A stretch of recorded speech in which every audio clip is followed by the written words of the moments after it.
On today's show, we talk to a first-time flyer and see why they mistakenly thought an emergency exit was a toilet. It's the final of the T20s, it's England versus the West Indies.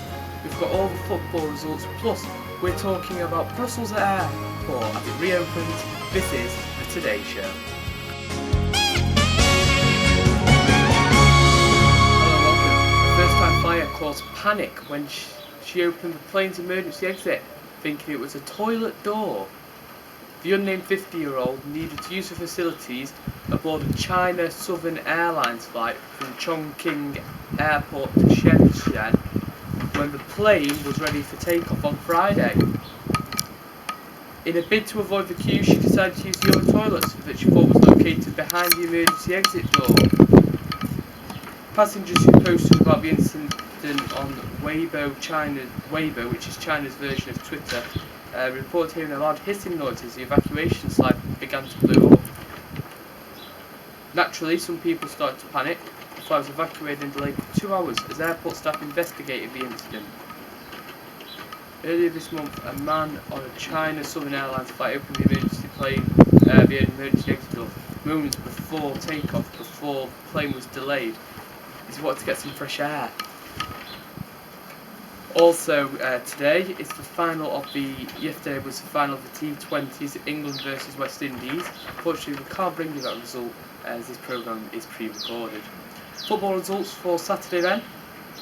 It's Aston Villa 0, Chelsea 4, Arsenal 4, Watford 0, Bournemouth 0, Manchester City 4, Norwich 3, Newcastle United 2, Stoke City 2, Swansea City 2, Sunderland 0, West Brom 0, West Ham 2, Crystal Palace 2, Liverpool 1, Tottenham Hotspurs 1. Brussels Airport has reopened more than a week after the terror attacks on the Belgian capital, which killed 35 people. Brussels Airport posted a message on its Twitter feed welcoming passengers under the hashtag Brussels Tribute, with only a few passengers for what airport authorities described as 3 symbolic passenger flights. And we've caught up with Eddie the Eagle to take a look. Eddie, it's really exciting and brilliant to meet you. Thank you. The film is getting some really amazing reviews, and it seems to be fantastic. people are really loving it from the people I've spoken to. We've got boxing movies, there's American football movies, and now we have a ski jumping film. Yeah. I mean, that's the dream. It's incredible. Who'd have thought? I mean, I in a million years never thought when I plummeted to infamy at the Calgary Olympics 28 years ago that they would make a movie about my life. And not only that, it's an incredible film. They've really captured the heart and the spirit of the story 28 years ago, and it makes me cry every time I see it. It's a wonderful film, and I hope people enjoy it. One of the things they do really well is capture the adrenaline that must be coursing through you. I mean, you must be completely mad for what, I mean, when you're watching it. It's very cleverly captures how high up you are. It does, which is why I'm very pleased in a way that it took 17 years, because I signed a deal to make this movie 17 years ago. But I'm glad it's taken that long to make, because technology has moved on enormously over the last 17 years, especially in cinematography.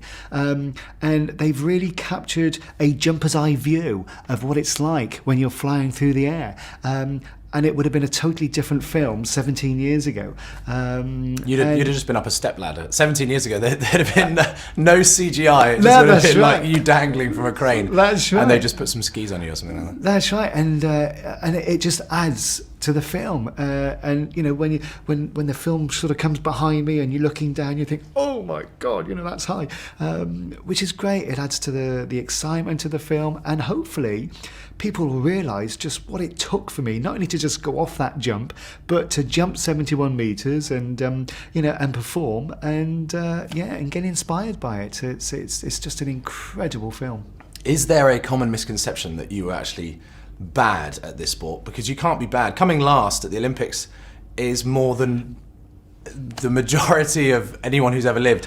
So it must be quite frustrating for you that you're sort of seen as, you had ability, you just weren't the best of the best. That's right. I'd been jumping for 20 months when I went to the Calgary Olympics. Everybody else there had been jumping for 20 years. So there was no way that I was going to beat anybody. But for me, getting there was my gold medal. And some of the media were saying, oh, but he's a laugh, he's a joke, he's a flop, he's a failure, he came last. But I'm hoping this movie will just show just what it took for me to get to those Olympic Games and show that, you know, I was half decent jumper. It was just that those other guys were, you know, gods. They were legends. They were the best in the world. And I was just doing the best I could with what I had. And I hope people have a newfound respect and a newfound, you know, kind of appreciation of what it took for me to get there and the realisation of my dream getting there. Well, they're not making movies about them, are they? That's right. They're making movies That's right. about you. Even Matti, I think they made a film about Matti Nukkinen in Finland, but No one saw it. I've never heard of it. no. Can I ask you about Taron? Because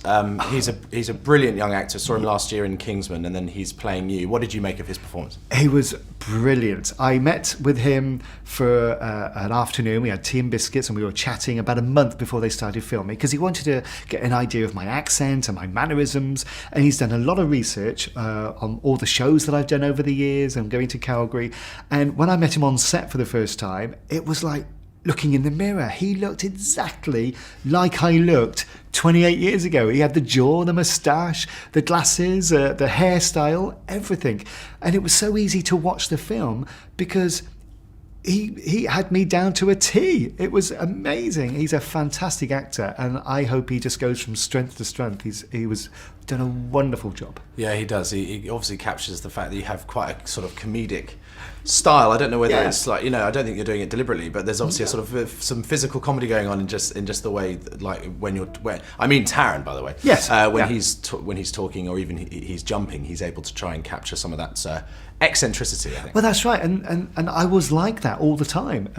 You know, as much as he is in that, because he really does take it quite. Yeah, you know, he's no. As much as he was doing, that's what because I used to.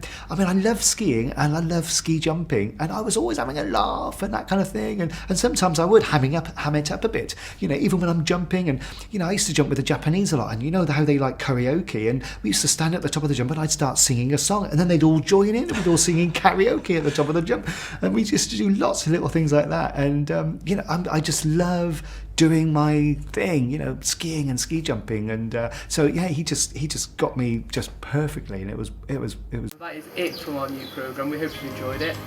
We're back at 6 o'clock next Monday when hopefully it'll be as shiny as today. We'll see you later. Bye bye.